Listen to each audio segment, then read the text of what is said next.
Well, good evening, and thank you all for coming to our third community conversations on mental health. We've had two previously, and this one tonight is on resiliency. You might ask, well, why resiliency? Well, one of the conversations we had with both school officials, law enforcement, is that a lot of people struggle with knowing how to deal with issues that come up in their lives. And so consequently, we have a great list of presenters tonight to talk about it. We're going to kick off with Carrie Allaire is going to just define what do we mean by resiliency, and then our keynote speaker, Lindsay Fenley, will be talking, and then we're going to have some perspectives on resiliency. This is being taped, so everyone's going to try and stay up here. The previous two sessions, one was on suicide, one was on community resources, are taped, and they are on the City of Ames website. They're also on a YouTube channel. I just heard that we had over 500 views on the one on suicides. This is going to be taped also, so you can go ahead and refer friends and family to it if you want to refer back to it as well too. So thank you so much for coming. It's a very important conversation, and I'm going to go ahead and turn the mic over to Carrie and let her do her deal, and then we'll have Lindsay come and speak. Thanks, Carrie. Hi, thank you for coming. I've my hands full here. So I'm just going to give a quick definition of resiliency and what it means, and then I'll hand off, like the mayor said, to Lindsay so she can speak. So resiliency generally refers to an individual's ability to adapt to changes or to bounce back from adversity. When you have resilience, you harness an inner strength that helps you rebound from a setback or a challenge, such as loss of a job, an illness, a disaster, or a death of a loved one, traumatic event. If you lack resilience, you may dwell on problems, you may feel victimized, become overwhelmed, or turn to unhealthy coping mechanisms, such as substance abuse, eating disorders, or risky behaviors. The good news is that resilience can be learned, and you're gonna hear that a lot tonight, probably annoyingly enough for me. So I will be talking about it a lot in a little bit. So with that, we'll have Lindsay come and share her story. So thank you so much. Well, I'll introduce myself. My name is Lindsay Fenley. I know a lot of people have heard my story in this town, and so luckily not the cops. Thank you. Well, maybe more than I want to admit. But I've been very, very public about my mental health journey, about my struggles, about my success sort of in coming out of or through my recovery.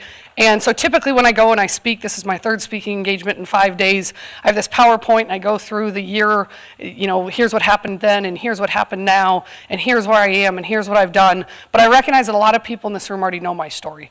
You know that I came from Los Angeles, you know that I played basketball here, you know that I married the Sopranos of college athletics, minus the violence. Here in the state of Iowa, maybe you know that I've owned various businesses in town. Maybe you follow me on social media, so you know that I have two beautiful kids that listen way less than you guys do. So thank you so much for just pretending better than they do tonight. But what a lot of people don't know is through a lot of the public sort of shares of even my journey up to this point, how privately I really have struggled, how privately today I even struggled. I called Julie Saxton, who's our mental health, essentially advocate here in Story County. I had no nasal congestion, like literally like a faucet. I felt like I literally had gotten hit by a truck. And I told Julie, I'll be there tonight, but I got 30 minutes and that's it. I don't know if I'm gonna wear a bra, but I'll try to.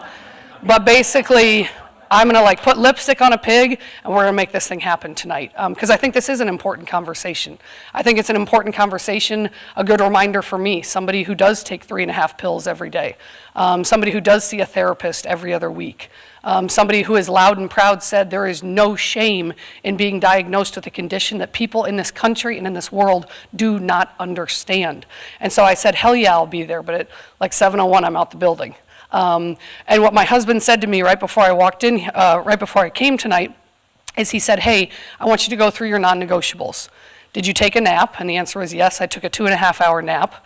I woke up to our 5-year-old. She looked at me. I get sick once a year, and today just happened to be the day, and how fitting on a story of resiliency. And my 5-year-old looked at me and she said, Dad said when you woke up, I'm supposed to make you laugh. And then she said, he said you're sick and you never get sick, so I hope you feel better and I promise to listen to you. And she had like kind of this grin like she wasn't really going to. But what I think is I think of even what I've processed or been through today. You know, he's like, your non-negotiables. Did you nap? Did you work out? You know, even though at 5 o'clock it was probably the last thing I really felt like doing, I know I needed that for me. And I think in my journey, one of the biggest things I've found is just trying to ask the question to myself, what do I need? Because what we do, I think, as parents, what we do as community members and leaders, what we do as visible, quote-unquote, public individuals, is we fill the need of everybody else. And what I didn't realize until some really deep therapy recently is that was kind of how I grew up. It was my job to be an Iowa State women's basketball player, and then it was my job to be a public person that could help a lot of people. And so you guys are like, holy shit, has she been to therapy lately?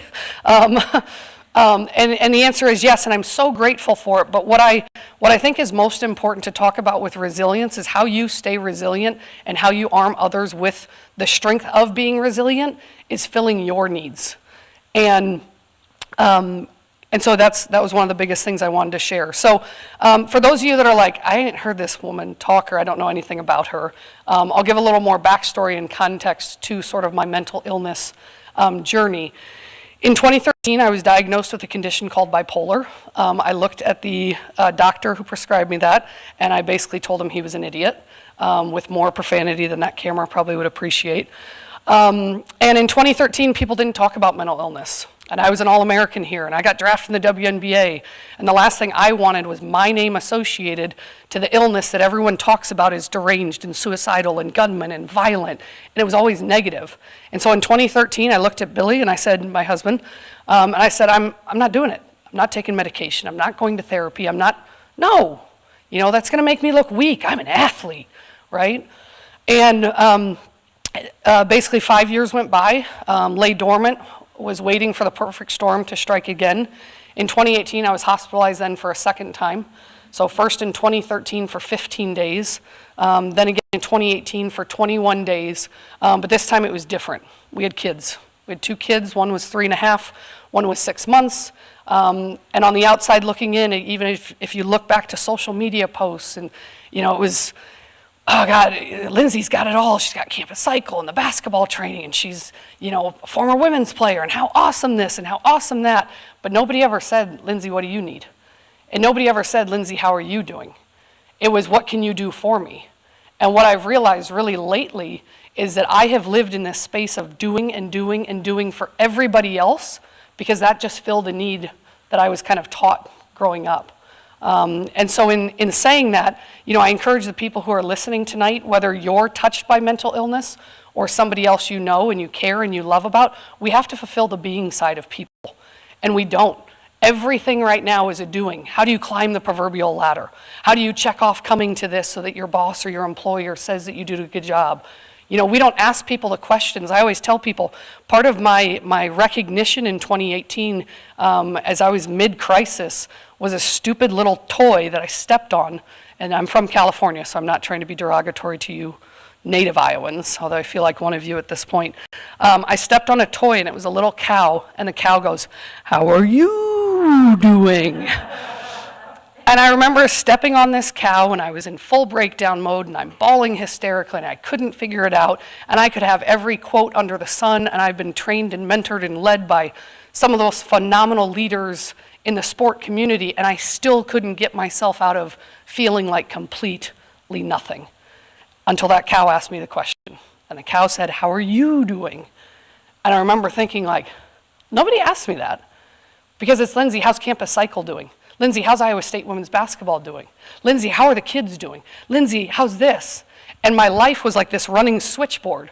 Okay, 1 minute you're, you know, the former player, and then the next minute you're the coach's spouse, and then the next minute you're this person, and the next, you know, the owner of campus cycle. Oh, and you run this basketball training business, a lot of family, and it was just like on, off, and they were always on.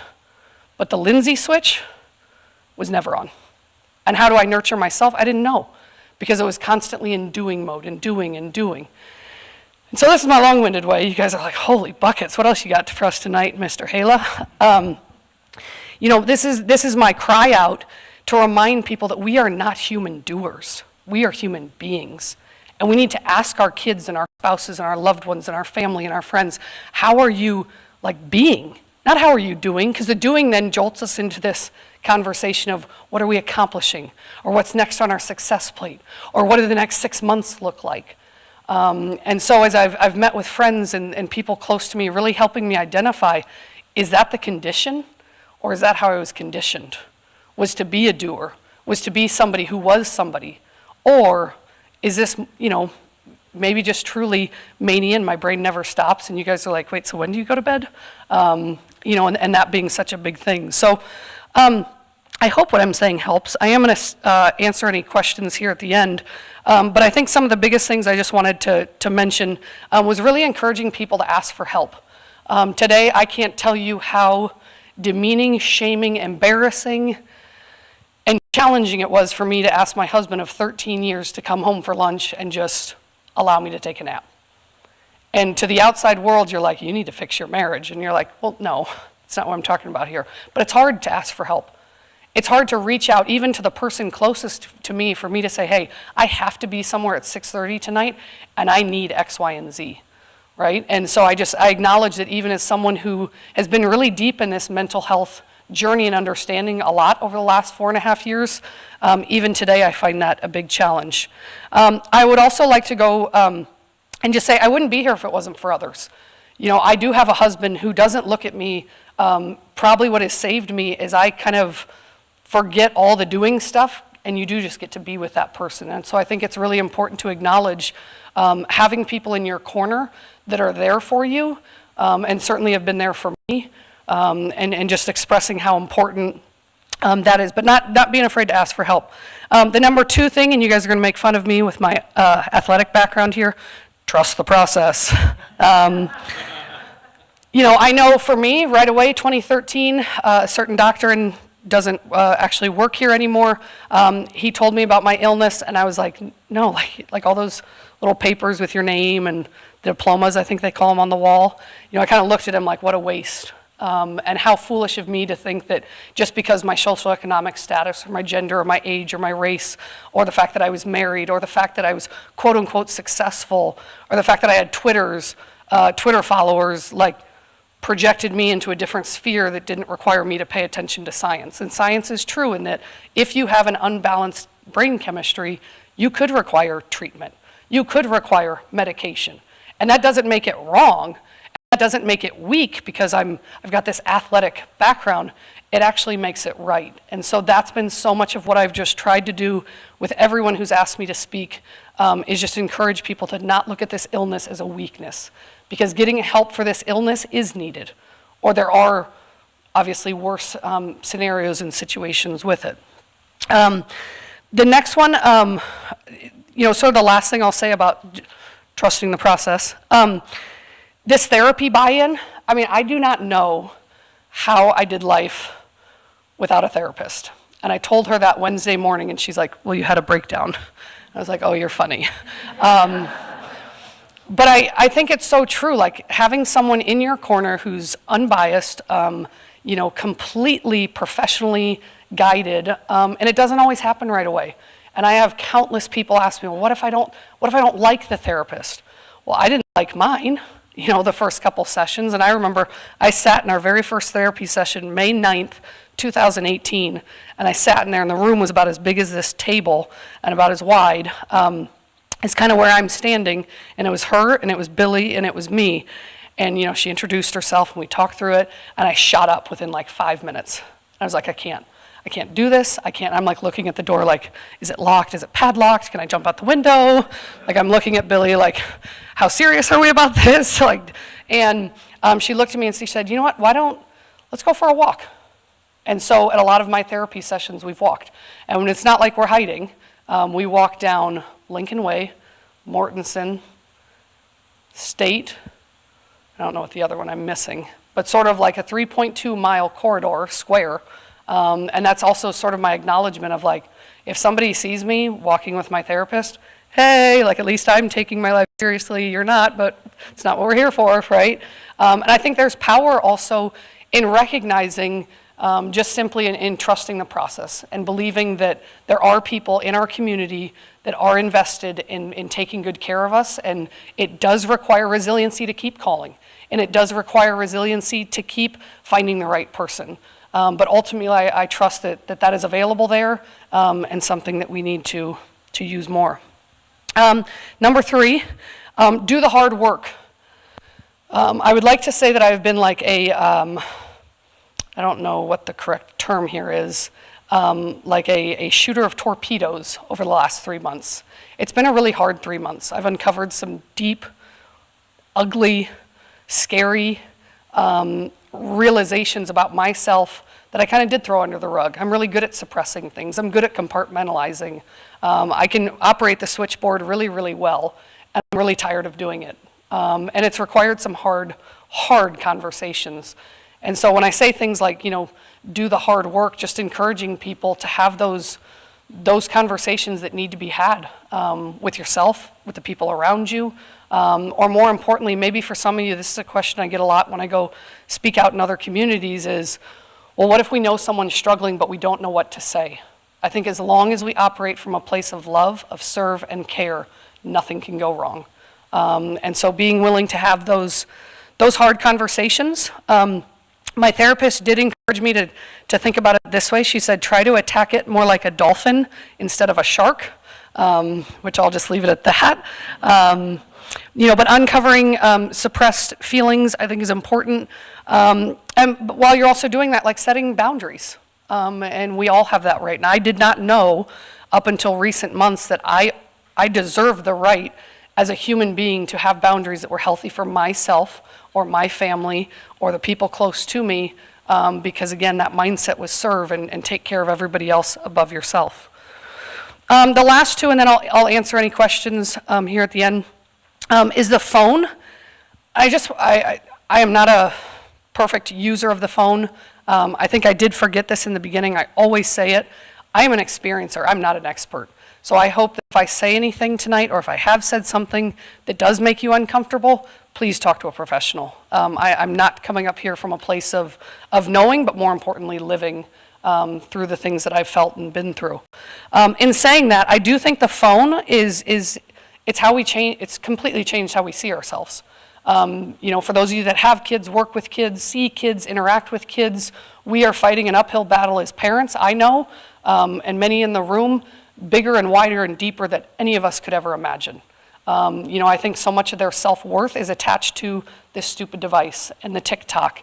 And I couldn't dance in middle school. Why the hell are you dancing on a screen and showing your whole school, But I think we also have to be realistic to understand that when I walked out of school at 3:15, even if I had a crush on Billy, or even if I, was upset with one of my teammates, I didn't have to deal with it. If that was Wednesday at 3:15, I didn't deal with it till Thursday at 8 a.m. Okay, maybe we jumped on AOL Instant Messenger, but even that, or you picked up the phone, but then I knew I'd have to call Billy's mom or Susie's dad, and there was this layer of almost this boundary that these kids do not have it anymore.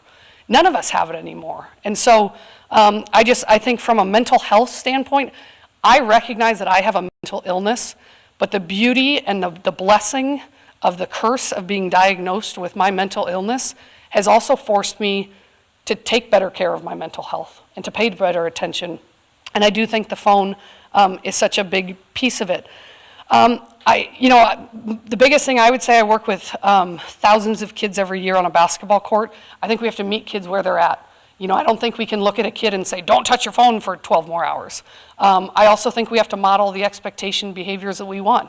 If we're upset that they jump on their phone as soon as they get in the car after an activity, we've got to stay off of our phone. And I know this obviously myself, when my son will often say, well, Mom, you did it. And you're like, meh, And we can't say things back like, well, we didn't have this growing up, because they don't know, right? And what they know is what they know. And what they know is that phones and devices and all these mediums that allow them to hide who they are or how they're feeling is a present thing in our world right now. And so I do want to acknowledge my kids. I know I make a lot of jokes of them, or with them.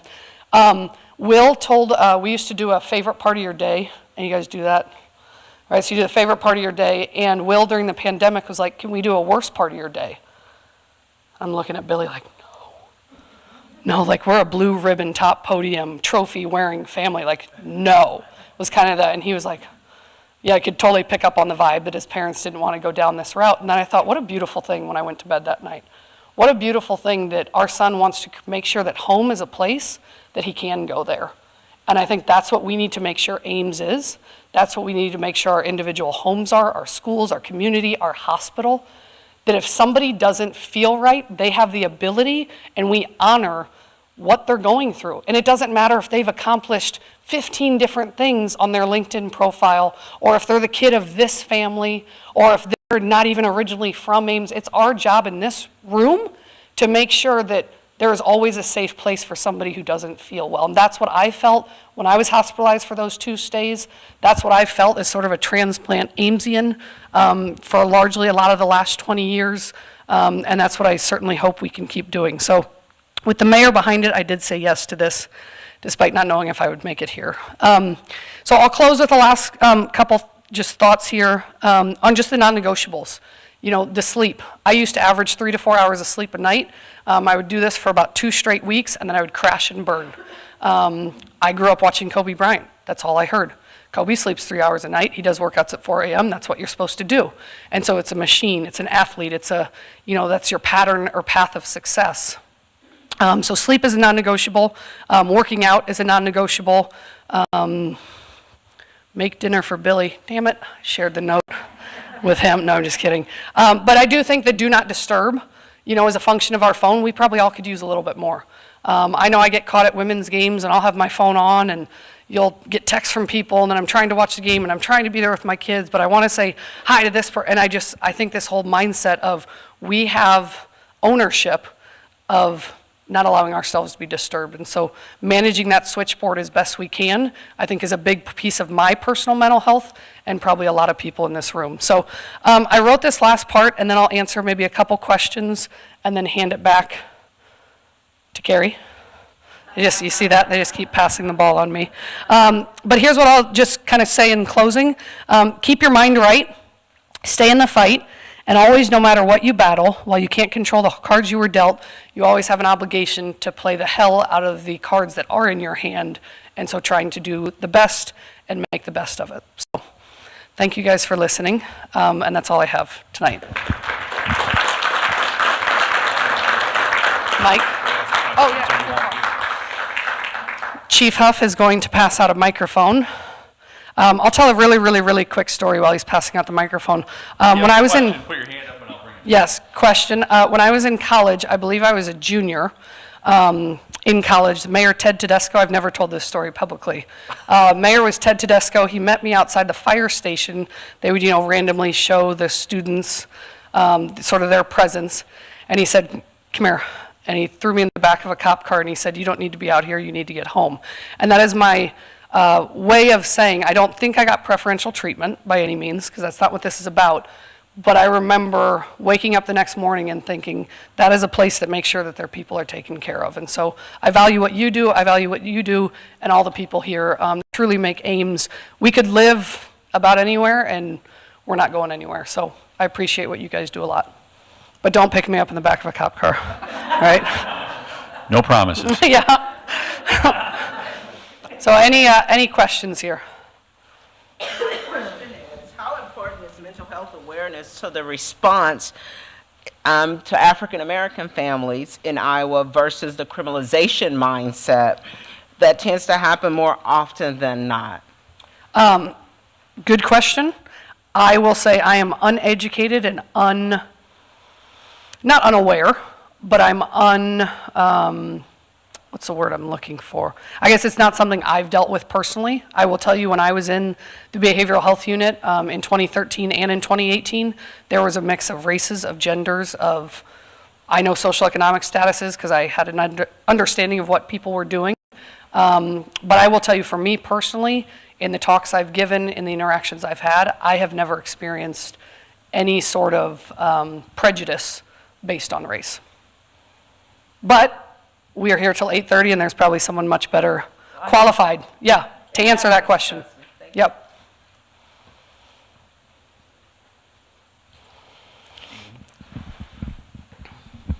Hey, Lindsay, Hi, thank Jean. you for doing this.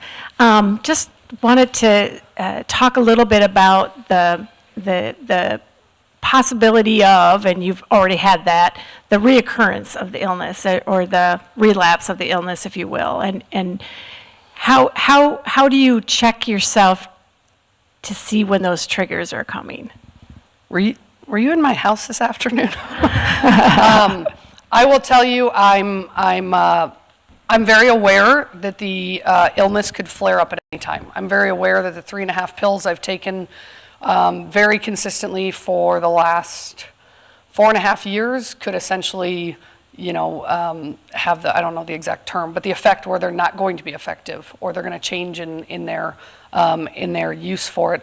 I would like to think days like today make me really proud of my resilience, proud of my awareness, proud of recognizing that even though I think I slept 8 hours, and even though Billy was on the road for the last 36 hours and I didn't have a sitter and grandparents that often help are out of state right now, like I recognize that there were factors that I probably should have been a touch more prepared for how I felt, or giving 3 talks in 5 days is a lot.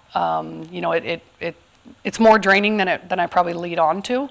And so I'd like to say that just those non-negotiables. If I don't work out every day, I feel it. And it's not physically, like I'm not trying to win the Olympics by any means. But I also feel it if I don't take a nap. And I remember just telling Billy earlier, like I need to just lay down. And that was like my refreshing, rejuvenating sort of resetting. Like our brain, I'm not a doctor, but I know the feeling I get when I sleep well, when I work out well, and when I put my phone on Do Not Disturb. I know how my brain feels, and I try to chase that as much as stay away from what could happen. But I recognize it could, and we talk about it. I mean, that's one, having a spouse who so openly has not only supported me, but said, I'm there for you from start to finish on this thing, it's huge, because I don't worry about the shame or label, and he was gonna come tonight, but he gets super embarrassed because I usually call him out in public and he hates it. So, and the kids, I guess, needed somebody at home. But so that's the hard part with this illness. It's not like you break your leg and you tear your ACL, you got a 6 months recovery, here's what it looks like each week. I mean, this is something that the triggers that I've uncovered or sort of suppressed forever are also flaring up right now. And so how do you manage, being honest and being transparent, but also really hurting? And there's a grief process to a lot of the things that have come out in therapy, especially lately. And, so I think just being super honest with yourself and with your care team is hopefully prevents it from happening again. But I'll probably be watching this in the 6th floor, and no, that's a bad joke. But I do recognize that it is not, just because I run around the state and people ask me to come speak and share my story, I am not saved from it not happening again, and I recognize that. Good question. And again, I feel like you were planted here, but we'll talk about that later. No, I'm kidding. Good question. And honestly, probably the one that people don't consider the most is we have people in this community, they look fine, they're good. And I think that's why my story resonated with so many people in 2018 when I did start telling people, was they were like, but you own Campus Cycle and you work our kids out and every time we see you, you're so energetic. Well, that's called mania. Or is it the condition? Is it the condition or how you were conditioned in this understanding that every day looks different for somebody who's battling mental illness? And more importantly, every day is easy to mask. And I think that's the challenge we all face, and that's where I go back to that question of, how are you doing? And how are you being? And let's have hard conversations, even if we only have 2 minutes in passing, because it's important. Yes, sir, in the back. Yeah, hi. You kind of mentioned it in your talk about people asking you the question, like, how are you? The mental state or the well-being. And kind of a general question, how do you educate people to ask that question? Like, maybe, It's a good question. Do I understand that that's kind of where you start? You keep asking. Because I know that in 2018, if people asked me, Lindsay, how are you doing? I would give them my response. And I would say, it's just another day in paradise. And in the back of my head, I'd be like, well, paradise is damn cold. What the hell? Like, no offense, love Ames, right? but I think it was, we all just become these, I know I do, you kind of live life on the hamster wheel. You don't really think about how this interaction made you feel, or you don't think about, you say, well, I don't have time to grieve that. I got to move on to the next thing. Had somebody asked me in 2018 how I was doing, I would tell you this. I was going through some significant birth family dysfunctional issues and challenges in relationships. I hadn't lost the baby weight. I didn't take a maternity leave with either child above 3 weeks because I wanted to prove everyone how tough and strong I was. My marriage felt great, but I don't really know because we didn't like have conversations. We were just transactional, you know, kids here, kids there, next game, blah, blah, blah. And I would have, had somebody stood there, I probably would have come up with 16 more things. It is hard being a former player, or it is hard owning businesses publicly, or, you know, again, not my time to go through that, but I think that's what I would have answered. And I never got asked that question. And so then when I did get to the behavioral health unit, and I knew I would be there for a couple weeks, and they said it was like a cloak of darkness, right? How bipolar works is you have mania and you have depression. I reasoned with mania. Don't sleep, don't eat, don't, you know, go, create ideas, boom, boom, boom, boom, boom. Like that's honestly what I wrestle with the most, is how much of that is what I've allowed to be successful. But then the depression I've just always never had time for. What does make me sad? What does make me hurt? What do I grieve? I had a miscarriage in 2012 that came up when I was in the hospital in 2018 because the next day I thought I was over it. Because it was next game, next scouting report, next. And so that's what I have learned so much of, just the grief and the hard moments in life require stillness, or they require softness or kindness or time. You know, and I never thought, if it wasn't going to show up on my Twitter, or if it wasn't going to make me money, or if it wasn't going to make me still be this former player in town, or if it wasn't going to make me all these business owners, like, I wasn't doing it. And so, like, I have friends now that almost have to be like, we're going to go to coffee, and I'm not going to ask you to do anything. And you're like, wait, like, you don't want tickets to a women's game, or you don't want to, like, wheel your way into the George and Yang golf outing? Like, you just want to, like, hang out with me? Like, yeah. Okay, I'll go to coffee with you. And that's a hard reality, to feel like you've lived in one way, but you actually really crave this, because that's what we all deserve, is the chance to just wake up and be, not do. Wow, that was, whew, it's been a long couple months. I think I'm gonna turn off the mic and walk away. But no, to close things out, thank you. I appreciate what this community is doing. I will say this, and I can show you my phones, they can be public records or whatever. We do have great resources in this community. I think sometimes schools, I think hospitals, I think city government is an easy place to poke at and say we're not doing enough. And I just want to say, as someone who has stayed in the behavioral health unit, and somebody who does interact with a lot of people on a lot of different levels in this town, I am very proud to call Ames home, and I think we are just on the cusp of continuing to do more to take care of people, and it does require a certain level of we've got this and we got each other. And so thank you and have a great night. How's everybody doing? And how else is everybody doing? See, we got to follow up on this. Thank you very much. That was wonderful. Thank you, Lindsay. So I want to thank everybody again. Just before we get started, I want to thank everybody for being here, for coming out. I'm going to just very briefly, just a little tiny bit, just introduce myself, tell you a little bit about myself. But the fact that you're all here is really the whole point, I hope you'll see, of what I'm going to be talking about, is really some of the community initiatives that are happening. Okay? So that's my focus for tonight. But just a real quick little intro.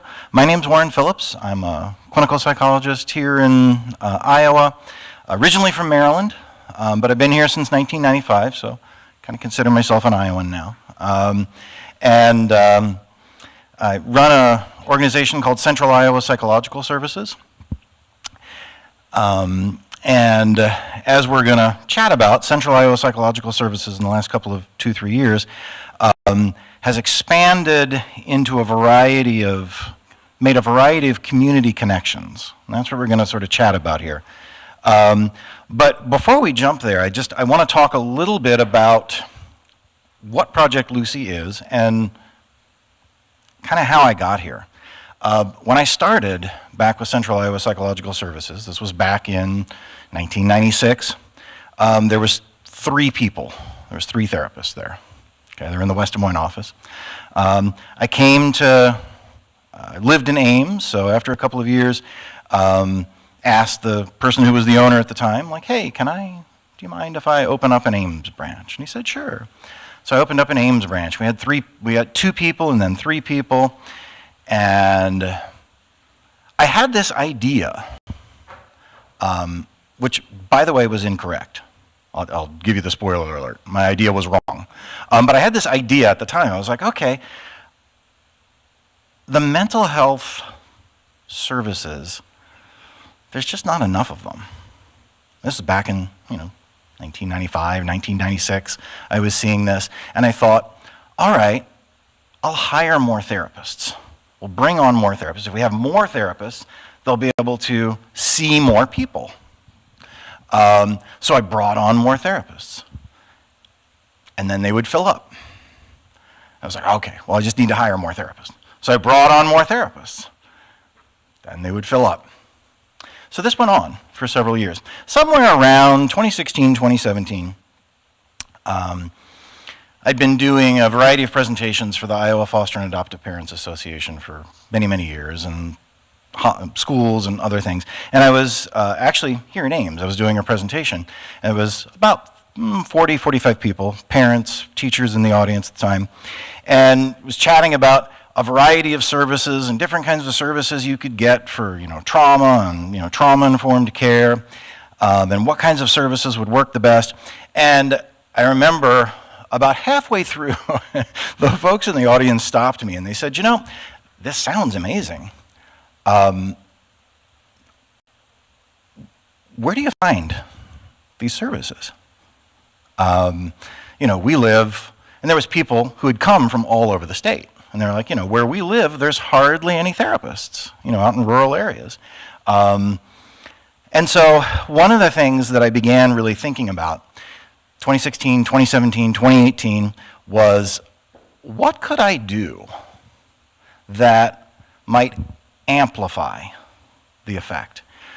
Because in 2018, prior to the pandemic, mind you, the Department of Health and Human Services came out with their prediction that by 2025, that's in 2 years, America would be 250,000 mental health professionals short of the need. That was before the pandemic, okay? So I really began kind of taking a look around, and then I met my business partner in 2019 actually. And he and I sat down, and we came up with the idea of Project Lucy, okay? So I don't know if you remember the Peanuts, on this little cartoon here with Lucy. The idea, the goal of Project Lucy is to partner with as many people as we possibly can. Schools, medical centers, hospitals, the Iowa Psychological Association, just as many different groups as we can in the community, workplace organizations, and try and build not just mental health services, but mental health services, with the goal being that at some point we'll have mental health services, we'll have resiliency skills in every workplace, in every school, in every medical center, and on every corner that's accessible and that actually works, that's effective. That's the idea. That was the goal. So why? What's the need? Why do we need Project Lucy? Well, if you look at mental health in Iowa, this is as of 2021 and 2022, there's 473,000 adults in Iowa have at least one mental health condition: depression, anxiety, some mental health issue. 128,000 have a serious mental illness. Okay. 42.2% of adults report symptoms of anxiety or depression in Iowa. 37,000 Iowa teens experience depression. More than half of all these people we're talking about did not receive any treatment. Okay? For a variety of reasons. Affordability of the treatment, accessibility of the treatment. But more than half of these folks didn't receive the treatment. And this is not necessarily unusual. When you look around the country, this is about what you find, okay, in many areas of the country, particularly in more rural areas. Okay? So there's a variety of reasons. We know in Iowa that 1,821,280 people, it's a very specific number, live in a community without enough mental health professionals available. In 2020, 552 people died by suicide in Iowa. 60 of them were 18 to 24, 17 were under 18. Female youth and LGBTQ plus transgender youth are at the highest risk. Okay? All over Iowa, all over the country, but all over Iowa. So the mental health kinds of issues that Lindsay was just talking about, these are real issues that affect many, many, many people. If we look at addiction in Iowa, more than 22% of 11th grade students use e-vape products. This one always astounds me. More than 1 in 5 Iowa adults report binge drinking. We are the third highest rate in the nation for binge drinking for adults. 3,700 Iowa babies born in 2020 had moms who smoked during pregnancy.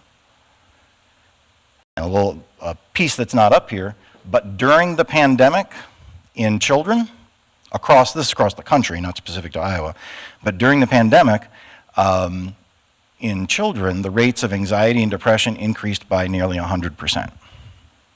Okay, so there's a big need. Okay, around the country, there's a big need here in Iowa. And so why is it so hard? And I know this all sounds like a downer, but then real soon I'm going to show you what we're doing. That there's lots of cool things happening, okay? Nearly 30% of Iowans live in an official mental health shortage area. If we look at the ratio of population to mental health professionals by county, so mental health professionals to county, okay, so population to mental health, in Story County, there's 460 folks to every 1 mental health professional of any kind. In Boone County, it's 1,380 to every 1 mental health professional. In Hamilton, it's 2,950 to every 1 mental health professional. In Hardin County, it's 1,870. Marshall, 550 to 1. Jasper County, it's 950 to 1. Polk County, it's 370 to 1. It's a little better in Polk County. Dallas County, it's 2,830 to 1. And in general, in the United States, it's 270 to 1. So 270 people to every mental health professional. In Iowa, it's 610. So it's 3 times the rate. So there is a shortage. There's a need and there's a shortage. So what can we do? Okay. Obviously, one thing is try to get more mental health professionals. We're working on that. I'm going to tell you about a little initiative. I'm very excited about it. You'll be excited too, honest. So we're working on that. That's one piece, but it's not enough, because we're never going to have enough. We're never going to have a 1-to-1 ratio, right? We're never going to have enough mental health professionals to meet the needs. What we need is, in addition to that, we also need for folks to be learning resilience skills, for those skills to be available in all kinds of places, in all kinds of ways. So it's all about community. So in 2020, my partner and I started Project Lucy, and we really started working hard. We'd had some community partnerships, but we really started working hard at community partnerships. And so Project Lucy, right now, these are some of the community partners that are part of Project Lucy. Central Iowa Psychological Services is one of those partners. But Compass Tree Counseling, they specialize in trauma services, amazing trauma services there. New Directions Counseling Services, it's in Waterloo and Decorah. They specialize in child-based services. Integrative Counseling Solutions, they're in West Des Moines. They do a lot of school-based services all over the state. Mary Greeley Medical Center, you all know Mary Greeley, okay? Provide amazing services, medical services, and as Lindsay was talking about, amazing behavioral health services, and they have for many years. The Story County Medical Center, okay, also wonderful medical services that they've been around. They're not, they're a nonprofit. They've been around for quite some time now, providing those services. The Robin Project, which I'll chat about briefly in a moment, which is a national organization that basically provides emotional intelligence skills and coaching skills within schools. And then the Iowa Psychological Association. Okay. It's our state psychological association that has many, not all, but many of our psychologists that are part of that, doing a variety of things to improve mental health services and improve access to care to mental health all over Iowa. So these are some of the community solution partnerships that are available. And I want to share, just so that you kind of know what's already starting to happen. And then at the very end of this, I have an ask for folks here. Okay? So you'll have to hold on that. I'll wait. But I want to share a few things that are happening. There's a variety of school-based community services that are happening that as part of this partnership, this collaboration. There's mental health counseling services being provided at Nevada Elementary School, middle school, high school. So provided and available for the students there. Particularly integrated counseling service, they're providing a variety of these mental health skills at 15 different school districts all over central Iowa and southern Iowa. In the Nevada schools, particularly Central Elementary, there's a project, and there's something called, I don't know if you're familiar with it, something called parent-child interaction therapy. Parent-child interaction therapy is an empirically supported program that, best way to describe it, it's where you're helping parents to manage their child's behavior, and it's like having a therapist in your pocket while you do that. Because the parent wears like a little bug in the ear, and the therapist can kind of walk them through a variety of scenarios and a variety of situations. It's well supported at improving children's disruptive behavior, improving compliance, following directions, all kinds of things. Not only is the parent-child interaction therapy being offered through the Nevada Elementary School, but several of the teachers are being taught a teacher-child interaction therapy part of it, so that they can provide these services in the classroom, at recess, on the playground, out while kids are waiting for the bus. Okay, so they can be providing some of these services as well over time. So the teachers, many of the teachers are being taught to provide some of these services. There's also, it'll be starting this spring, hasn't started quite yet, but it'll be starting this spring. There's going to be some emotional intelligence coaching for students and teachers in the Ames Community School District. That's a partnership between that Robin group that does social emotional learning and emotional intelligence. They're going to be providing those services and that curriculum for students all through the Ames School District, as well as providing coaching for the teachers in classroom management and support for the teachers. So that's going to be happening starting here in very soon. I think within the next month that's going to get kicking in. I say that as I look over at the coordinator of education services. We also have a Story County jail diversion program that's tremendously successful. And in this jail diversion program, we're providing, and again, this is with all of our partners, or part of many of these services, providing mental health evaluations and community service connections for inmates at the jail, providing group therapy, specifically from a resilience standpoint, and teaching resilience skills for inmates, and providing individual therapy services. At Story County Medical Center, there's an integrated care program that's been going for about the last 2 years now, providing both psychiatric medication management and mental health counseling services through their outpatient, the outpatient part of Story County. And one of the things that I'm very excited about is in Iowa right now, we only have 2 psychology internship programs. We used to have 8. Over the last 15 years, we've lost 6. So to be able to train, it's the last part of training a psychologist. Once they get that training, then they can move forward and start, they have to do like one more piece beyond that, but that's the piece that allows them to get their doctorate, their PhD, and then to begin really working more independently. We only have 2 of those. So most of our graduate students at the Iowa State University and University of Iowa in the psychology programs are leaving the state and not coming back because they don't have anywhere to get trained.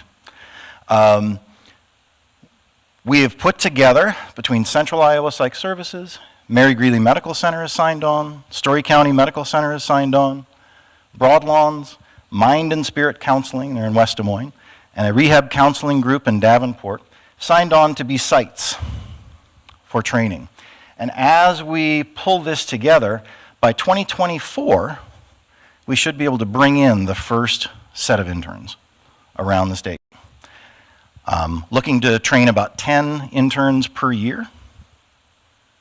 And by doing that, our goal is that over the next decade, our goal is to add at least 100 psychologists in the state of Iowa.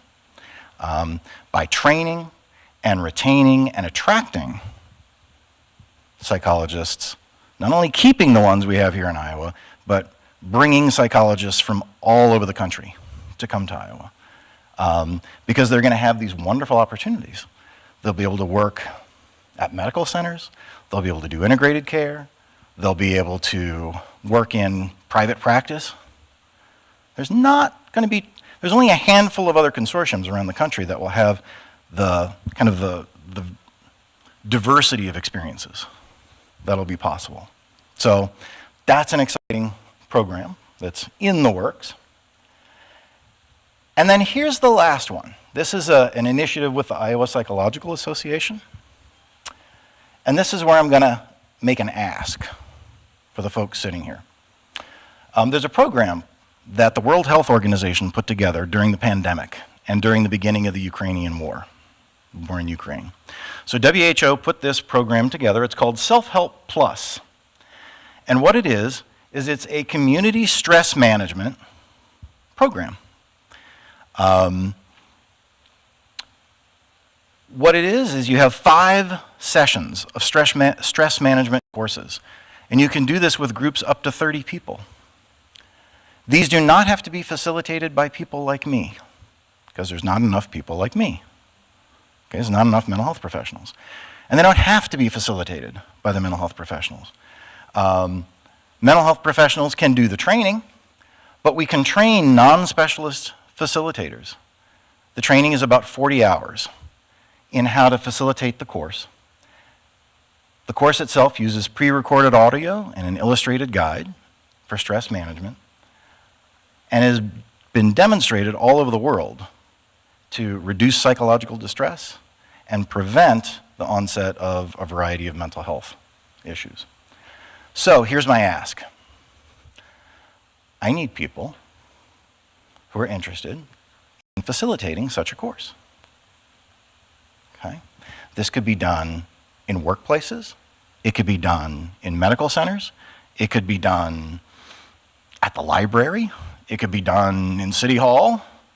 So if anyone's interested in learning to be a facilitator, to facilitate something like this, and to be able to work with large groups of folks in the community to help them learn basic stress management skills. If you're interested, here's how you can contact me. I'll be the one, at least in the Ames area, doing the training. So you'll be stuck with me for 40 hours. That's the only downside to it. But if you're interested, let me know, because I would love to get this rolling here in Story County. So just to kind of show you, yes, the need is high, but there's lots of things happening. There's lots of services that are available and are becoming even more available. So, thank you. All right. Thank you very much. Hi, I introduced myself earlier, but I'll do it again. I'm Carrie Lair. I'm the team lead for crisis services for Hourly Ball Unity Point Health. I'm going to talk about educating on resiliency in children. I have a Master's of Science in Child and Adolescent Developmental Psychology, so that's kind of my realm, so I will talk a little bit about that. Earlier, I introduced what is resilience, the ability to bounce back in situations of adversity and accepting setbacks and adapting to them. And I said earlier that I'm going to annoy you a lot by saying that resilience can be learned. You're going to hear that a lot.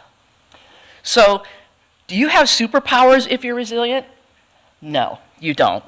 Resilience does not mean that an individual is free of distress when challenges arise. Resilience is also not something that depends on being lucky enough to have been born with a specific personality. Resilience is the ability to adapt to difficult situations. When stress or trauma strikes, those who are resilient still experience anger, grief, and pain, but they are able to keep functioning, both physically and psychologically. However, resilience is not about putting up with something difficult or being stoic or figuring it out on your own. In fact, being able to reach out to others for support is a key part of being resilient. These components can be learned. See, there I go again. As adults, we tend to categorize childhood as a carefree time, right? But childhood alone offers no protection against the emotional hurts and challenges and traumas that many children face. Children can be expected to handle a variety of issues, including bullying, struggles at home, even adapting to new environments, whether it's a classroom or a home. Resilience will not make your problems go away, but resilience can give you the ability to see past them, find enjoyment in life, and better handle the situations of stress. If you are not as resilient as you would like to be, you can develop and learn skills to become more resilient. Am I annoying you yet? Most of what I'm going to talk about being resilient and resiliency is it might seem a bit elementary to some people because it really is talking about life skills, independent living skills and social skills, and how to handle those situations so that they can become a protective factor to help you build resiliency and keep you out of those dangerous, risky situations. Ooh, can you all see that? I want to talk a little bit about the significance of suicide and being resilient.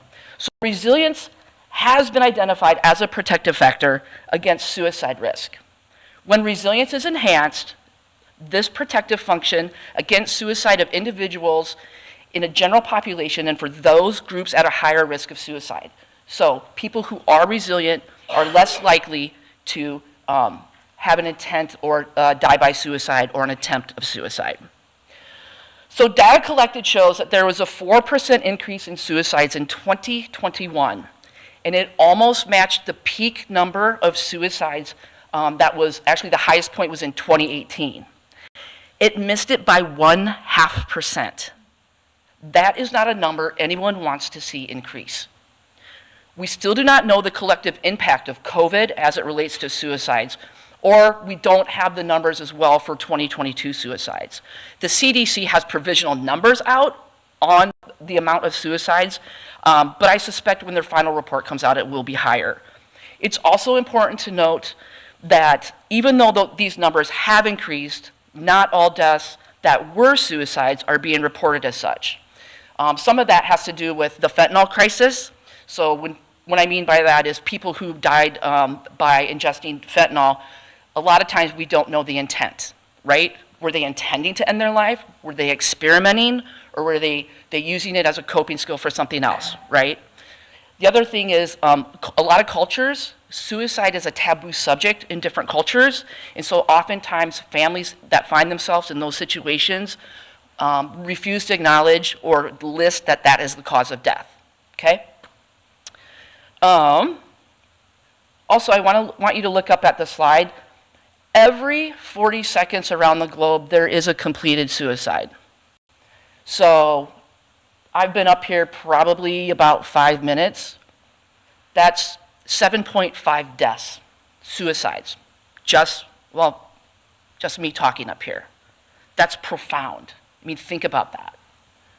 There was also a 4% increase in suicides in children in 2021, and 16% of all documented suicides in 2021 were children aged 10 to 18. So let's talk about children and how they become resilient and what they draw from resilience and the sources of their resilience. So children typically draw from 3 sources for resilience. So the first one is external supports. I have role models. I have structure and rules. I have trusting relationships. Kids need structure. Kids need consequences. Kids need follow-through. Kids need to know with the structure what's happening next. Kids will test that. As you all, parents, educators, people out here, you know, kids will test it. They are testing it to see if you will keep them safe. And it doesn't mean that you've ever put a kid in an unsafe situation.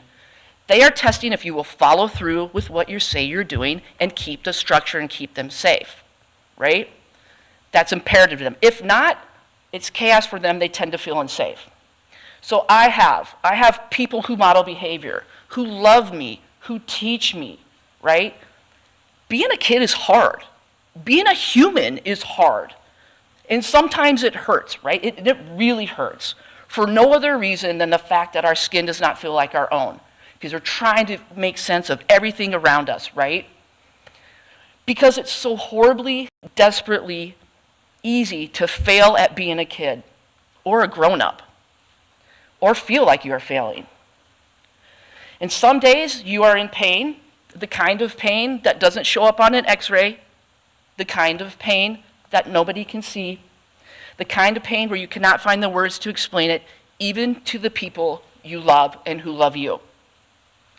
So it is really important on these external supports that you maintain honest relationships.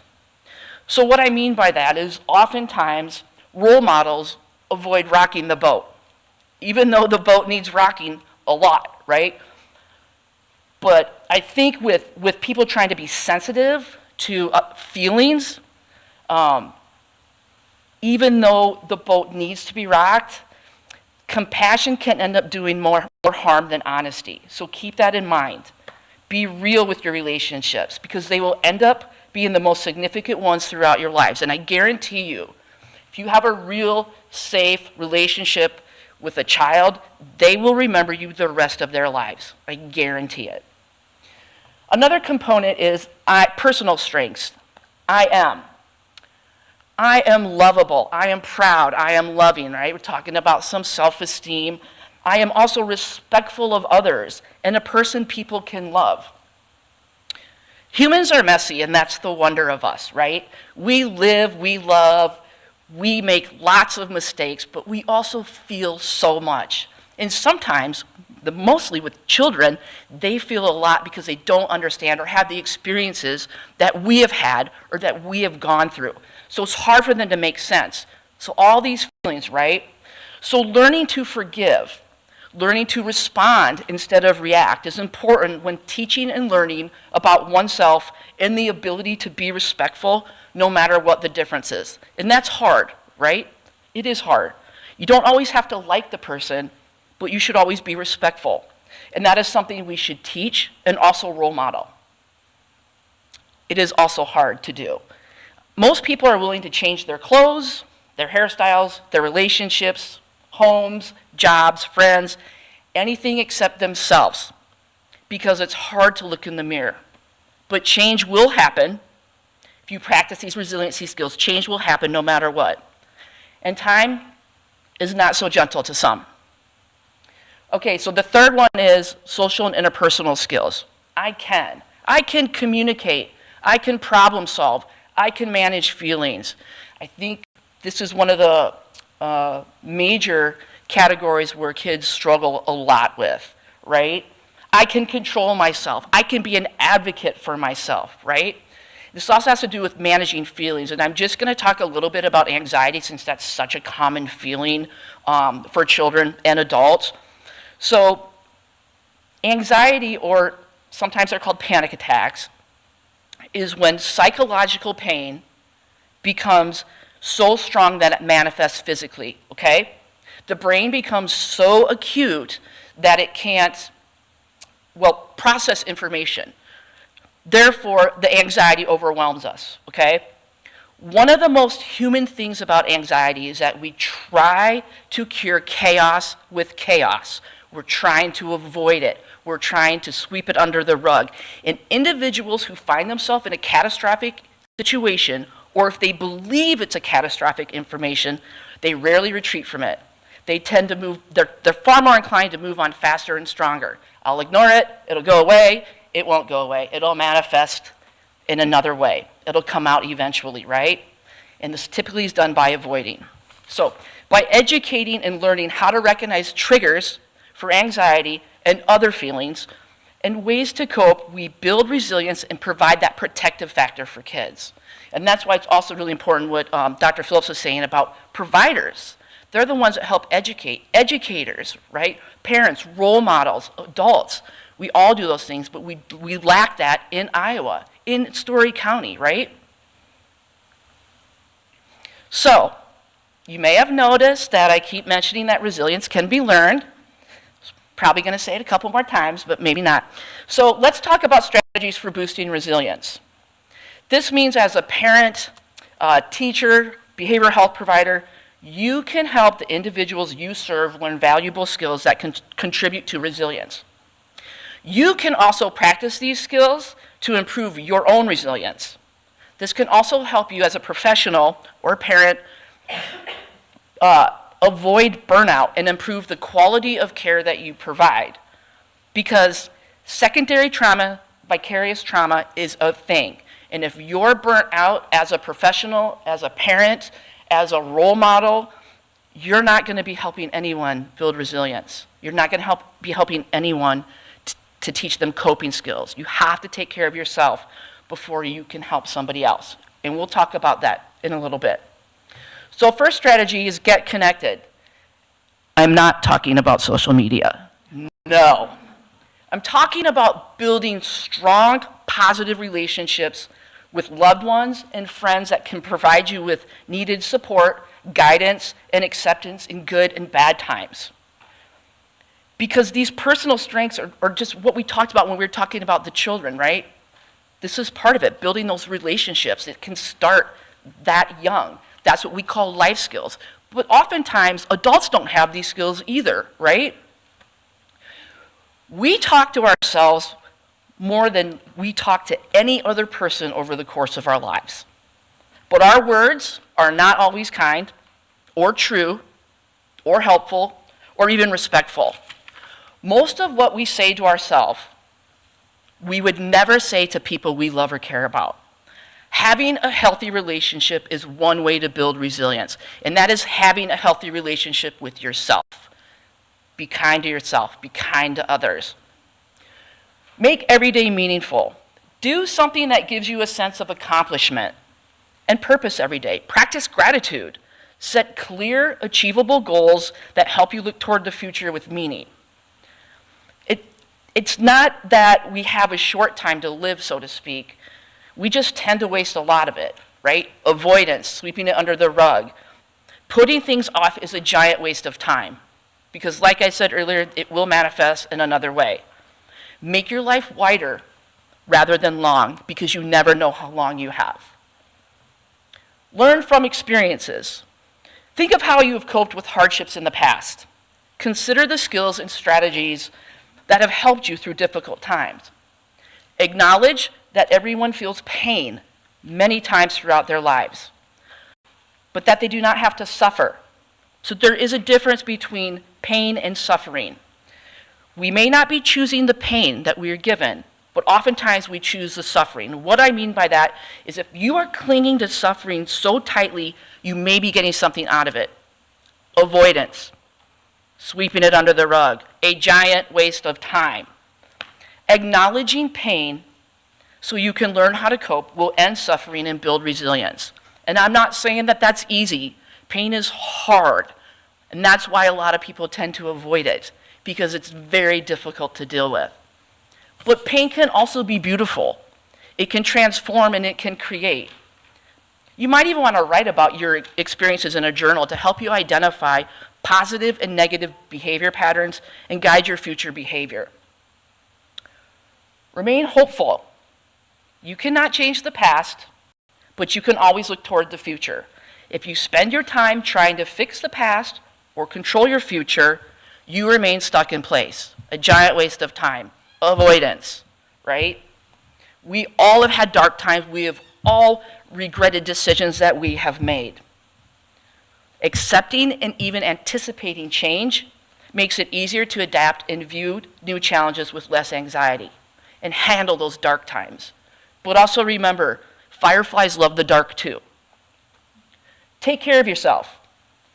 This one's very, very important. Tend to your own needs and feelings. Participate in activities and hobbies that you enjoy. Include physical activity in your daily routine. Get plenty of sleep and create consistent bedtime rituals. You heard Lindsay speak about that earlier. Eat a healthy diet.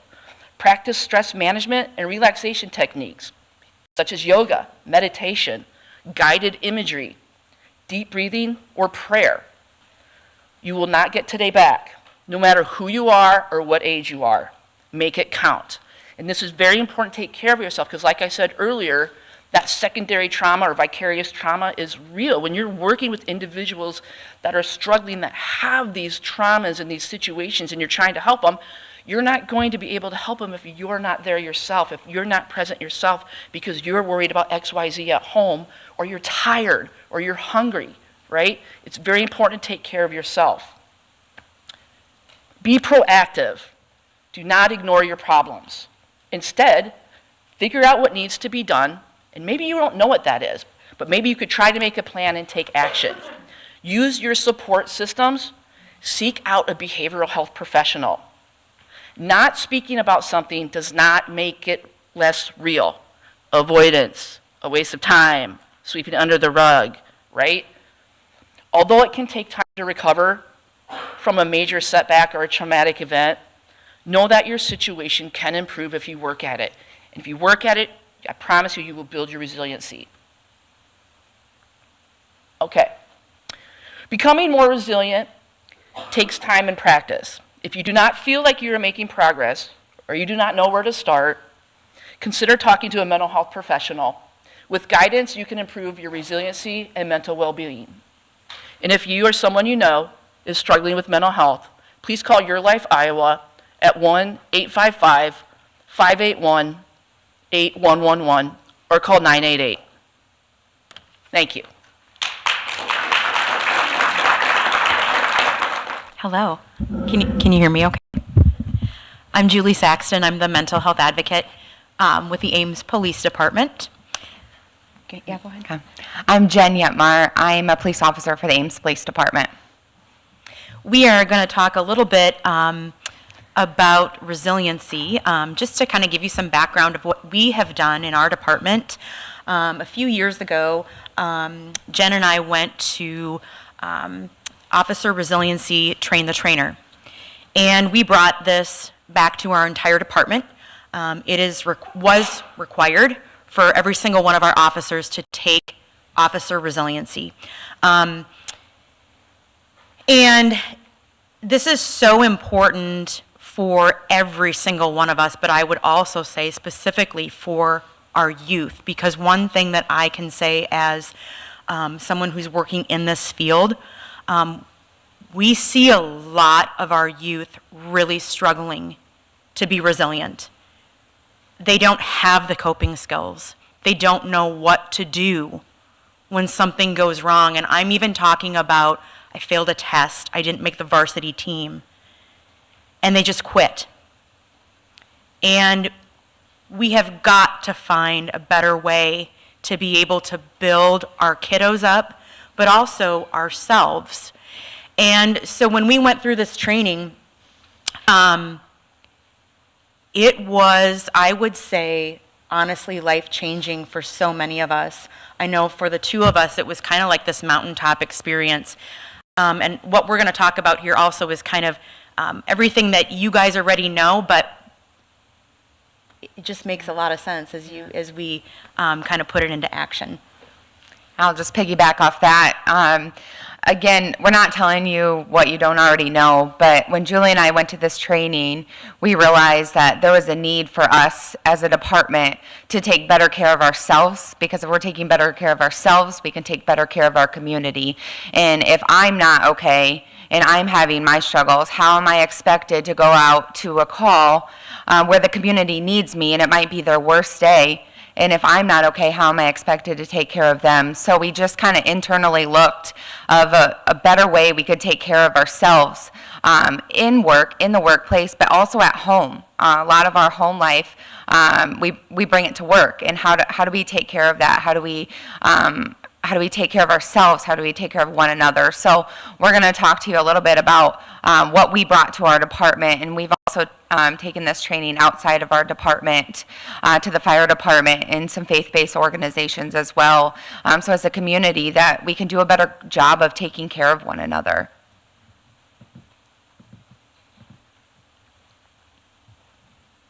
Oh, yeah. So we've heard a lot about resilience and the definition of resilience. So again, the ability to withstand and recover and grow in the face of stressors and changing demands. I think we all can say that we have things that happen to us all the time. COVID has been a real struggle for so many of us, but how are we able to internally move forward is really important. Why resiliency matters.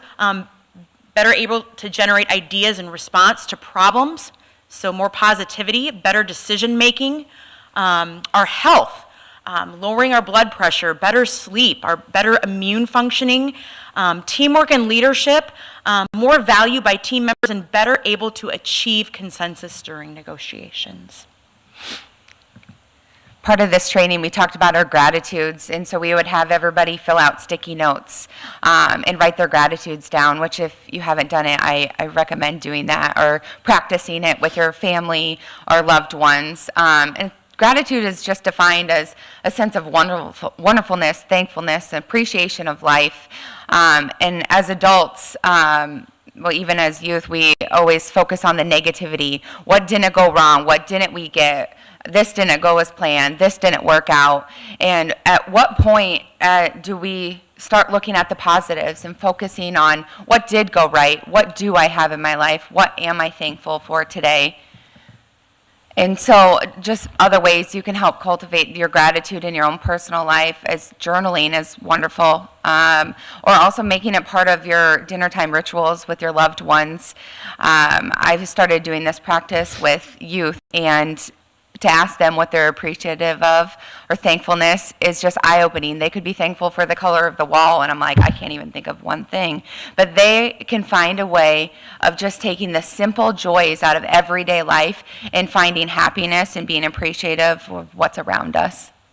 Something I want to add to that, and I would encourage all of you to do if you start doing those gratitudes every day. When we did this training, sometimes we would say just, small things like, I'm grateful for coffee. And our trainers challenged us, and this is where I'm asking to challenge you and challenge your kids. They'd say, okay, well, dig deeper. Don't give vanilla answers. Dig deeper. So why are you grateful for coffee, right? Which turned into, and I'm just going to give you this example, and I've used this. I do like coffee. I'm grateful for it. But when I was pushed, then I talked about, well, I really enjoy getting up in the morning early. I like my quiet time. That's when I have my coffee. And I like to be still. That's when I like to try to think about the day. For me, my faith is very important to me, so I am doing my devotions and drinking my coffee. So that's kind of what we mean by really dig into those gratitudes. And you really, even those small things, you're like, oh, wow, that really leads to something else. So internal compass, values. Let's talk about this here for a second. Asking yourself, what are your values? What are your core beliefs? The next question is, are you actually living those out? Something that we do in this training, and it's kind of morbid, but we have people write their obituary. What do you want to be remembered for? And again, are you living your core values and beliefs? Because if you are not, your resiliency is going to go down. So checking yourself, making sure, am I doing and saying what, or is it matching my core values and beliefs? And again, what do you want to be known for? Thinking about that, writing that down. Just really good reminders for your resilience. And we also talk a lot about fixed versus growth mindset. Just like the picture shows up there, the patterns in our brain, they deepen over time, especially if we have that fixed mindset. Well, I don't like the excuse, oh, this is the way it's always done, so this is how we're gonna do it. We can do better. We can have open mindsets. That means we're open to new information, new opportunities. When you're fixed, you're closed, and you're not willing to adapt and listen to new perspectives or different information. So we show this chart. So I challenge you to look at this chart, and where do you fall? Do you fall in a fixed mindset? Do you fall in a growth mindset? Or maybe a little bit of both. When we ask our department this of, are you growth at home? Are you fixed at home? And they might be different. Maybe at home, you're more adaptable to the growth and you're running kids around, family around, events. But at fixed, it's this, we have to do this, we have to do this, we have to do this. And so we really pushed our department, I'm gonna push you guys to challenge yourself, to open yourself up to be in that growth mindset, being willing to embrace changes and challenges and have those uncomfortable conversations. Because if we're having those, that's how we're going to be able to grow together, to be able to build one another up and be resilient through life. We're all here because we're talking about how to be resilient in life and do life together. And so if we're opening up to other people's perspectives, it's only going to help better our community. I can't actually stress that enough. And something that I talk about a lot in our mental health first aid classes, just, there's so much hostility and anger and chaos. And like Carrie said, we have to have those hard conversations. We have to have them, but we have to have them respectfully. And to be able, like Jen was talking about, having a more growth mindset and coming into those conversations where we're just getting to know one another, and I want to know your background or your opinion on this. And it's okay that we differ and we're not the same, but we can at least have a respect for one another and to understand where that other person is coming from. So again, having that growth mindset is really, really important. Spiritual resilience, not resistance, I'm sorry. We do not want to resist this. We want to embrace this. And I'm not just talking about faith-based organizations when I say spiritual. Is that nature for you? Is it painting? Is it cooking? Is it yoga? Whatever that is for you, that you are still, that you are able just to be present and to listen to what your body is telling you that you need. Taking time to do that, that is what we are talking about with spiritual resilience. Board of Directors, this is one of my favorites, actually. Who's on your Board of Directors? And what we mean by that. Think about this. All of you think about this. Who are the people in your life that mean the most to you? Now, are those people in line with you as it relates to your core values and beliefs? Are they supporting you? Are they really actually supporting you? Are they asking you hard questions? Are they saying, no, really, how are you doing? And are they calling you out when you're not living your core values and beliefs? Because if they're not, they shouldn't be on your board of directors. And sometimes we have to eliminate or get rid of those people that are not helping us be our best self. Okay, meaning making. We talk a lot about PTSD, but we don't talk a lot about that post-traumatic growth. And that definitely can happen. Again, this is all about changing our mindset, changing the way that we think, and putting that into practice every single day, that positivity. How are we choosing to look at adversity? How do we choose to look at having hard conversations? That's that post-traumatic growth that we're talking about. We don't want to be stuck in those traumas, right? We want to be able to move through that, and in order to do that, we have to practice those healthy resiliency skills. And that's something, again, I think as adults, we definitely need to do that. We have to model that for our children so they are able to be in that growth mindset. So I'll ask you, how full is your bucket right now? Is it work? Is it school? Is it your home life? Is it your kids? Is it your grandkids? Is it the car broke down? It could be a number of things. And what are you doing to get rid of your bucket? And so I'm the coordinator for the peer support program for the department. And all that means is I'm in charge of how we can better take care of people.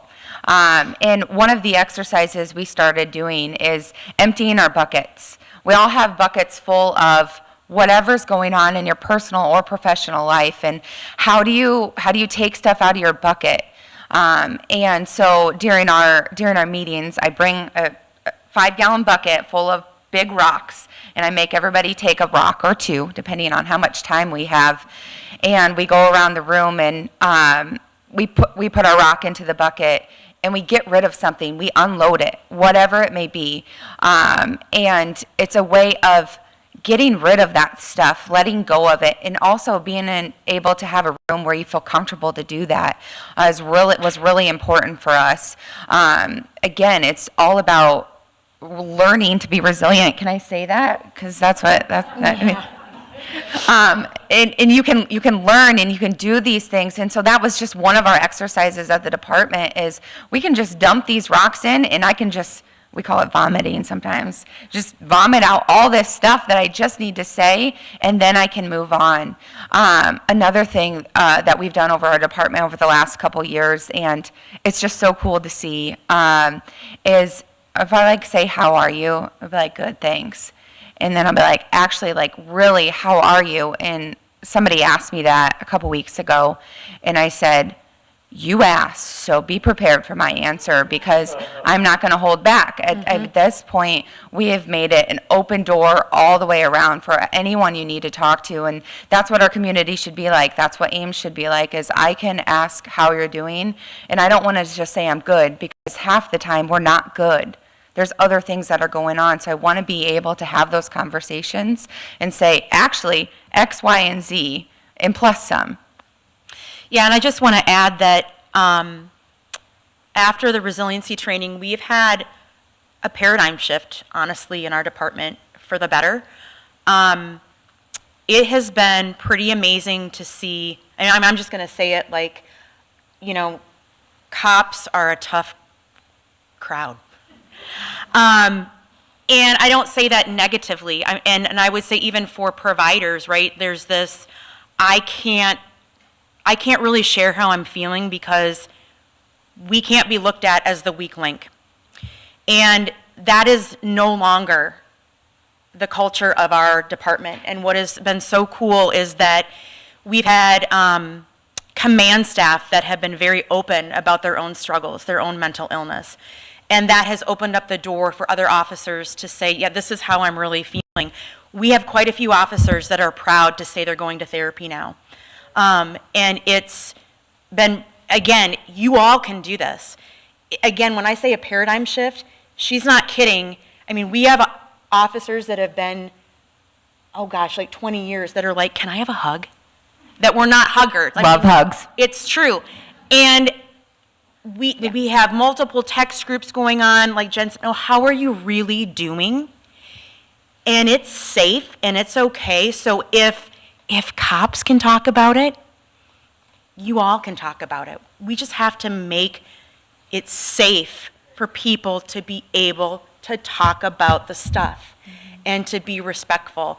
And so it's just been really, when I say life-changing, it really has been for our department, and it's just become a different kind of family, and we are truly actually doing the work of taking care of one another, and not just like Carrie said, our problems are just gonna, we're gonna forget about it, and we're gonna talk about the trauma that we see every single day, and the stuff that we hear because we have to do it, and we're taking care of each other. So I hope all of you can do that for yourselves, but for one another, because when we take care of ourselves, we then can fill the tank for somebody else, right? And it's a domino effect. And I really do believe that it takes a community, it's all of us, together to be able to help heal one another. And we have to do that by having these hard conversations. Thank you. They just kind of wanted to see what was going on in the school, so I'm going to share. So first of all, I want to say how grateful I am that you're all here, but I am super grateful that we live in a community that desires to make our community better, desires to have everybody involved. When I sit down with the crew that's here and we get in meetings, I mean, we have so many resources coming together for this. I don't know another community that has it. Like, I share that with other people where I go to, and to have the police department and then the hospital. We're getting more beds in the hospital too for like I'm going blank on the behavior, mental health, and I'm like, it's exciting stuff happening. And to have a mayor who's passionate about this, like, your passion is crazy awesome, and I just want you to know how much I respect you. And so very grateful for a town. I grew up in Ames, so I love Ames, but very, very grateful to be part of this group who serves this town so very well. So like Carrie said, I am one of the associate principals at Ames High School. Honored to be here. Absolutely love our schools. We have a phenomenal place to work. But we wanted to share a few things about what we're seeing in our students, and we're just seeing a lack of resiliency. We're seeing students who something goes wrong and they quit. They don't know how to continue. They don't know how to take those further steps to keep moving on, to be able to process what happened to them and still complete the task at hand. And so those are things that we're seeing. We're seeing kids who miss classes, and because they miss one, then they're going to miss another one. And oh, because I missed two, then I missed three. And if I miss three, I might as well not even go. And then I start failing. And then they don't know how to get back on track, right? So the lack of resilience is affecting our kids, and not having that coping mechanisms to be able to be successful in school. We're seeing kids really struggle with it. We know that. We see it every day. And so, are you going to flip on my, I sent you a thing. Oh, it's me. I was like, do your job. So I saw this quote, and I just thought it was pretty awesome. You know, we all like Brady. I really don't. I kind of like Purdy, but whatever. I don't want it to go right for my kids all the time. I told them this morning that I said, I want you guys to fail. because I want to see what you're made of when you fail. Because life isn't going to be a smooth ride. We got to develop resiliency. And I thought, well, heck, if Brady's saying that to his kids, we have to teach our kids how to be resilient. We have to teach them that there is life. I mean, they feel like life's ending, right? They feel like it's really bad. And so what's really exciting is we are, as a district, working on a few things with instruction. And one part of it is fostering a culture of learning. And one thing we want our teachers to do, and we want them to do really well, is, I'm going to read it because otherwise I'll botch it up. It says, students, we want to build students who encourage one another to persevere and use strategies to support each other through challenging work. Having a district that cares and wants to do that is amazing. And I'll tell you what, I was able and blessed enough to walk through some classes today. I got to go through some elementary schools, and they have these checkers. And so they pick a child who understood what was going on to go check the work of other kids in their pod. And I heard one little girl, and she was like, well, and one kid was worried about something he didn't do, and she's like, you got it. I've already checked it. You're doing a very good job. You keep working. And I thought, well, there you go, right? And then we were able to kind of dissect that conversation. And I was talking to the principal, and we were talking about just the strategies that class is using in there, right? And being able to encourage one another and say, hey, I know you've missed this class, but come on, we can do it. And getting our kids to help each other. And so how do we learn to build resiliency? We have to believe in each other. Growing up, I heard you're a Devons. Does that mean anything to anybody? No, it's my maiden name. But my dad would always say, you're a Devons. That was my dad's way of saying, I believe in you, you can do this, right? Our kids need to know we believe in them. Our kids need a person to know that they're on their side. Our kids need to know that we are there for them. We need to be able to support them. We need to be able to build strategies for them. And we need to acknowledge it's happening. I think part of it is we don't acknowledge it.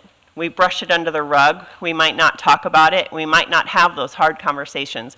So that's really quick what I wanted to say. But kind of in closing, we have shared a bunch of information at you, I know. But it's so very important because it's really affecting our students. It's affecting our community. I know there are times that I'm not as strong in my resilience, and I learned some strategies tonight that I could do, but together, this town, we're coming together, we're hitting it full force. We're not ashamed, we're not afraid, but we are working on becoming a better, healthier Ames, and I just really appreciate that. And I love coffee too.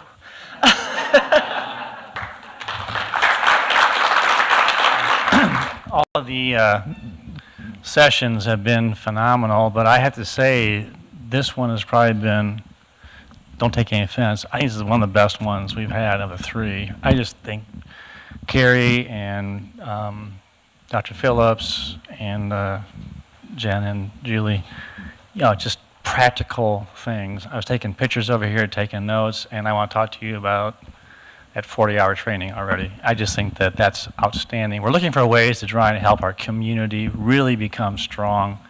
And Nicole didn't even touch on some of the training and programs that she's bringing in. We had a meeting a few weeks ago, and it's just like, oh my gosh, all the different things that you're doing to try and help equip teachers and students and really strengthen them. So just outstanding presentations, and you saw that they were real. I mean, they're not polished. No offense. Nope, not polished presenters. They're just genuine people that really care about individuals. So with that, we're going to take your questions, and you have cards. Has anyone got a card that they want to give to me that they wrote a question? Otherwise, we'll take an open mic. But I reserve the right to make sure that we stay on track. I want to respect your time. We're going to be done by 8:30. So we'll keep things moving. So does anyone have any questions? And we'll make sure that if you have it for a specific individual, we'll make sure they can respond. Except for Lindsay, she's already gone. So first, let me say this. I'm an educator, and it's very important to know, or to continue with that culture of learning. We don't have cell phones in our classrooms, and publicly I had my first cell phone violation to date. This is January the 26th, I think, so it is working, and I'm able to teach mathematics. So that's Great. right? Good deal. That is it. So with that, my question is, regarding the manifestation of mental illnesses like schizophrenia, in the later years or latter years of adolescence, what could we do as a community of stakeholders to be better supportive of student learners in our schools and our community? Wow, what a great question. The first thing that I would say is that mental health first aid would be a great place to start. We have so many different individuals in our community that are trainers. I teach mental health first aid. Kinsey Hauser, the Iowa State mental health advocate, teaches mental health first aid. We partnered with Susan Moore, who's a social worker at Mary Greeley. There's just a bunch of us. Carrie, she teaches mental health first aid, adult and juvenile. And here's the great thing, is that we're going to put it on for free. And we have been doing that for a really long time. So I think that is the first place to start, because mental health first aid is going to, we talk about various diagnoses, the symptoms, what to look for, but then how do we talk to somebody? How do we respond? Whether that be a crisis situation, but really more so, we want to catch that before it becomes the crisis situation. So we talk a lot, we have 2 sections on bipolar disorder and schizophrenia, and we go into depth on both of those. Like I said, mental health first aid, I think, is a great place to start. You can certainly get in touch with me if you'd like to take that class. We trained, 120 residents, Julie. We had 3 sessions a year and a half ago, and now it's been rolled out in Mary Greeley. It's being rolled out on Iowa State campus as well, too, and I think other entities. And so we talked about what's the next step. It's 2 4-hour sessions or 1 8-hour session. But my wife and I went through it, very, very valuable, and it's not training you to be a counselor, but what questions do you ask and how do you point people to resources, especially if they're contemplating suicide. Yes, yeah, absolutely. I just want to say something about the youth one. The youth one is focusing on adolescent, and the thing about schizophrenia and the thing about the youth mental health first aid is it talks a lot about what is adolescent change and then what is manifesting as a mental illness. Okay, so they're both very valuable. I would recommend it. Hi, thanks. I just wanted to say, loved all the talk so far, a lot of great information. I think as a parent, it's easier to try and teach your children resilience, but as a community member, what should we really be doing to try and have more of an impact on other children? If I'm not a coach or, a religious organization leader or something like that, how do we have that impact on a wider scale? I would say role model. If you said you're a parent, I'm sure your children or child has friends. You can role model conversations with your child in front of them, of their friends, and just role model that way, or how you talk to somebody in public. Kids, even if it's not your child, if you're at the supermarket, kids are like wallflowers, right? They will watch you, whether you know they are or not. So practicing kindness, practicing those things that we talked about can go a long way, whether you realize it or not. So mentoring, lots of organizations need mentors. Man, our kiddos really need that. I mean, the more people that can help kids, right? Like that, we want that support system. That is so incredibly important. So YSS, I know that they have a mentorship program. The school too, I know you guys are looking for mentors, right? That's just, giving of your time that way, I think is really, really important. We have, again, so many amazing professionals in this community, but we just don't have enough. And like I said before, it's going to take a community to be able to come together to really help heal. So I think that mentorship is a really important component. Boys and Girls Club of Story County, too. That's another good place you can mentor. And Gene just reminded me, too, YWCA. we also live in neighborhoods with kids. And so reaching out and getting to know them and positively interacting with them is important. And for those that do have kids come over, and build those relationships. It's just really exciting. I just went to a luncheon today where they handed out some awards. YSS did some amazing stories of what YSS is doing. Some kids that have overcome amazing obstacles, and I'm going to miss his last name. Gabe Kolschauer. He's one of the basketball players on Iowa State men's basketball team. Was given the inaugural ambassador for YSS. When he came to town, first thing he did was he called YSS and he said, "What can I do to help kids?" And so he showed up to help wrap Christmas presents. He went and hung out. He went and played basketball with the kids. Andrew Allen, the CEO, is taking his mentee to a wrestling match on Sunday. And he said, "I was hoping he wanted to watch Brock Purdy on TV, but no, he wants to go to the wrestling match." So he's going to have to, but the point is that it's just, I think it's reaching out and engaging. You can imagine if everyone met their neighbor and a couple of neighbors and some kids, how powerful that'd be to really start networking with one another. So some initial off-the-cuff ideas, and if you have other ideas, we're all ears to try and build on that. I want to invite somebody here that is in the audience. Adelaide, come on up. You are a senior at Gilbert. I just said, can I have you come up and this amazing individual right here is one of the founders of Moving Forward. And what a great example of our youth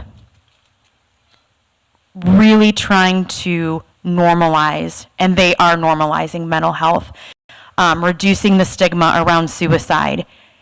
But more importantly, they're having hard conversations, and they are making a huge difference and a change in culture at Gilbert High School. Kindness, making sure that kids aren't left alone at the lunch table. So I'm just going to let you talk about what you're doing because it's pretty amazing. I wasn't prepared to talk today, so it's a little too much for me. But okay, thank you. Yes, support system. So at Gilbert High School, me and my friends made a mental health group called Moving Forward because we saw that our school really was just divided against itself. I mean, most high schools you have your cliques and you have your bullying and you have the people that pick on and the people that get picked on. And we saw that our school needed a change, so we made that change. And we have events every month. Sometimes we have 2 events a month, but we just want to have the student body come together as one.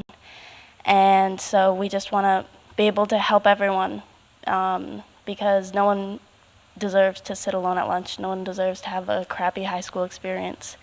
So we just look at helping everyone and including everyone, making sure that everyone feels seen because we know a lot of people, including myself, have been in the situation where you don't feel seen and dealing with issues through high school, being a kid, a teenager, like it can be hard. So we just don't want people to have to go through that alone. So what happened to cause this group to come to fruition? Last year, 2 years ago, year and a half, our friend Nolan Klool committed suicide in November. And so after the year before that, Henry Owens had committed suicide. And so after 2 years in a row, we saw that something had to change. Yeah, so this was not faculty driven. This was students getting together and saying enough is enough and we got to basically change the culture, and you're doing it. And you're also reaching out to some other schools, is that right? Talking to them? Yeah, we plan on trying to do some presentations at other schools, just showing them like, hey, this is what we did, like you can easily do it yourself, you know? It's my understanding, talking to some individuals who know a lot more than I do, that peer-to-peer is the most powerful way of really helping one another, so especially at the high school level. So this is just, outstanding. And actually Adelaide and her group presented the first one. We had a presentation on a lady whose son committed suicide, gave her story. She started a foundation. And actually, before I forget about it, it was a Red Shirt Foundation, and she is sponsoring on March 14th. I know it's the week of spring break, but Tuesday night she is going to be having a suicide survivor who will be telling her story. There's a film. She'll be answering questions. She is wheelchair bound because of her attempt on her own life, but she's doing a nationwide tour, and she's in Iowa the week of spring break. Unfortunately, I caution them, gosh, there's going to be a lot less people around, but the point is I couldn't change it. It'll be in the city, Ames City Auditorium. I don't know if it's going to be charged or not, but she'll be getting notices out as well too. But very powerful. Anyway, and then Adelaide and her group, shared. And it was a very hard, but it was a very enriching, time. And you can watch Adelaide's whole story, or actually it's Adelaide and Ben Melody, and I call him Mr. President. If you watch the video, you know what I'm talking about. Very well-spoken young man. So anyway, any other questions? So I know we talked about like coping a little, but I was asking like, what if you have like bad coping mechanisms that like you can't really get over, and how do you find like healthy coping mechanisms? So how you change from bad to good coping mechanism? All right. So, certainly I think when you start thinking about coping mechanisms and coping skills and how we're going to change them, there's a couple of general things to keep in mind. One is, and the first is, self-awareness.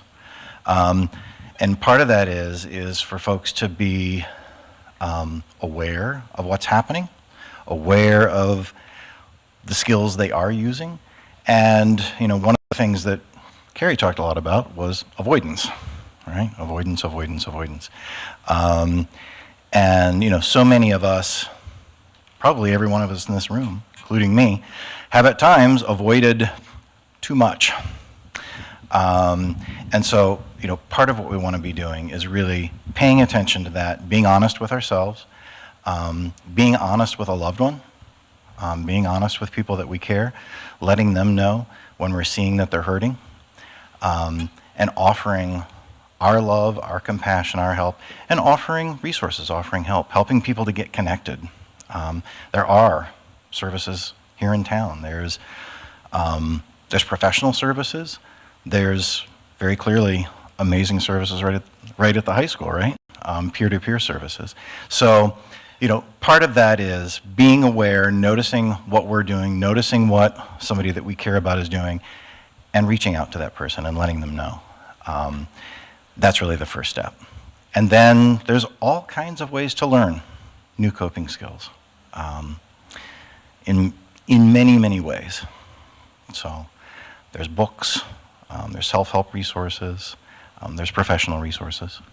Let the record show we're going to adjourn 1 minute early. Thank you all for coming. And our media individual has told me he's going to try and get this thing edited and posted tomorrow morning. So I know I'm going to go back and watch portions of it to try and get even more notes. Will the slideshows be able to be, or PowerPoints be able to be get sent? You had the PowerPoints, right? Yeah, they'll be available, I think, with the video. So if you want to go back, and so the contact information for the individuals as well too. And let's give everybody a round of applause for all the work they did.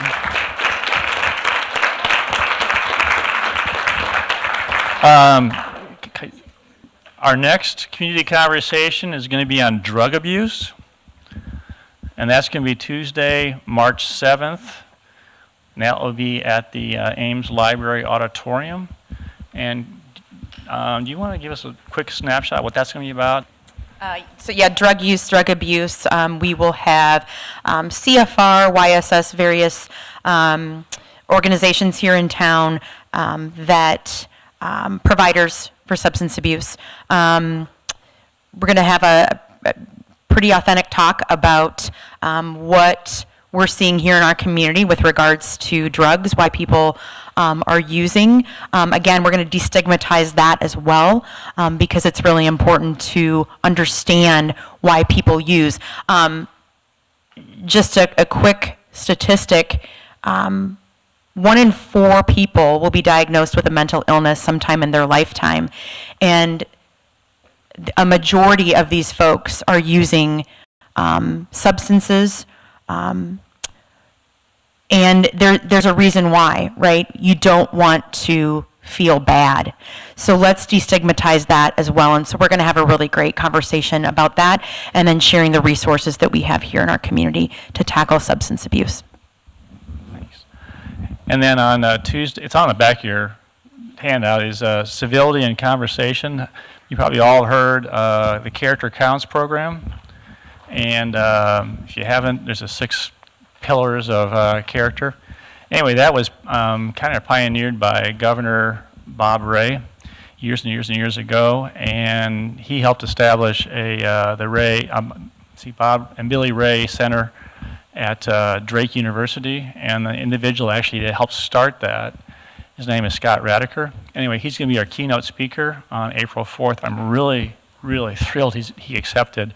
He flies all over the country helping promote civility, and so he's going to be talking about, and I couldn't take notes fast enough when I heard his presentation last time. It is just outstanding. So I'm thrilled he's going to come and speak on that. And then our last one for the for basically this year, I call this year from the standpoint of school year, will be May 2nd. And we're trying to get these scheduled when Iowa State students are here in town as well too. We're trying to get them to have access to them.